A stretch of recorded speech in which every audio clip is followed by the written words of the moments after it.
ఏకాదశి శుభాకాంక్షలు. వెంకటేశ్వర స్వామి దీవెనల కోసము వైకుంఠ ద్వారం ద్వారా దర్శించుకునే దానికోసం వచ్చి తృప్తిగా దర్శనం తీసుకుని ఆశీస్సులు పొంది మీ అందరికీ కూడా ఆశీస్సులు పొందాలని ఆశిస్తూ వైకుంఠ ఏకాదశి శుభాకాంక్షలు. గోవింద గోవింద.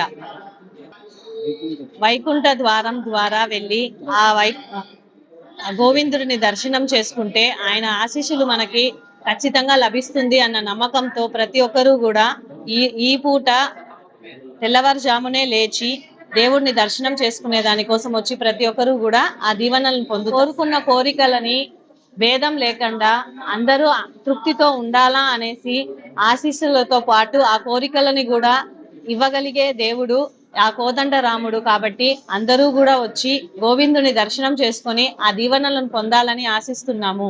గోవింద. వైకుంఠ ద్వారం ద్వారా ఈ వైకుంఠ ఏకాదశిని జరుపుకుంటాము. ఈరోజు ఉదయాన్నే లేచి ఇంట్లో పూజలు చేసుకొని గోవింద గుడికి వచ్చిన తర్వాత దేవుడారి వస్తుంది. ధనుర్మాసంలో వస్తుంది కాబట్టి తొలి ఏకాదశి అంటారు. సంవత్సరానికి ఒకసారి ఈ పండుగని మనం జరుపుకుంటాం.